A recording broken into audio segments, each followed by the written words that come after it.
Archero has become a very popular mobile game, and if you want to get into it yourself, here's a basic guide on everything you need to know to get started and get as far as possible in that game.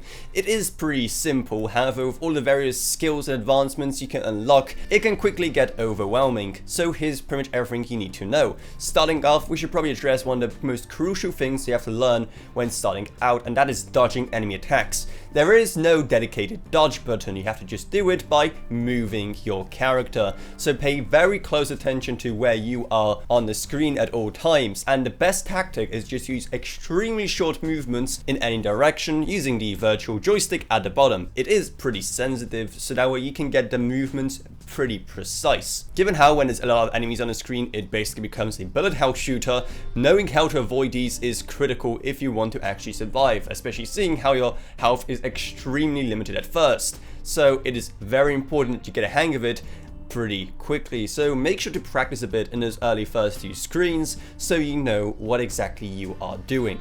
Another thing we have to address when it comes to this game is the Archero Devil, who can appear after a boss fight and may offer you some pretty powerful bonuses at a cost of a 20% penalty to your maximum HP. He's a devil after all, so there is a you win some, you lose some kind of scenario going on there. But how exactly do you summon him? Well, he can get summoned when you defeat a boss without taking a single hit of damage. That can be a pretty difficult task depending on what boss you're dealing with. However, there's also a very slim chance that even despite that, he will get summoned. So if you get lucky, you're gonna get him anyway. If not, well, you better get good at dodging all those attacks like we just went through, because otherwise you're just not gonna see this guy too often.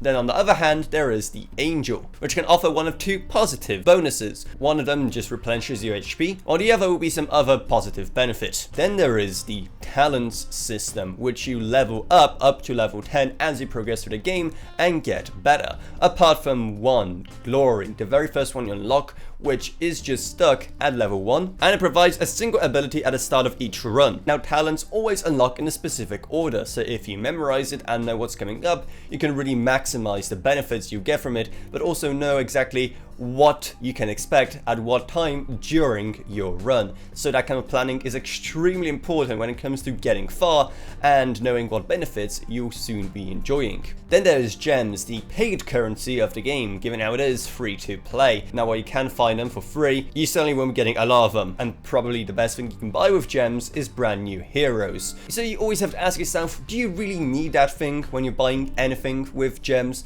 So you can actually save up enough of them for these kind of top tier purchases. Now we also have to touch on the hero mode of the game, which is basically a harder version of the main mode. However, you do have its own rewards with that, even though you don't get more coins or anything else like that in moment to moment gameplay. So that's just something else to consider. If you just want to grind more rewards, well, there's really no reason to go with hero mode instead. However, it does offer its own rewards at the same time. Speaking of, there's plenty of heroes to choose from in the game, all of them with their strengths and weaknesses, so it's really down to you which ones suit your playstyle the best and which ones you should target. But here's basically an entire list of what you can expect. Then there's the various abilities or skills you can pick up along the way as well. Again, there is a lot of them, and you have to put a lot of thought into what you're going to pick up to maximize your strategy for their game. Though of course there's ones that are better or worse than others. Here is a quick guide to exactly which ones you should target and which ones are the best, so make sure to pick those up first. Though again, it also depends on what hero you have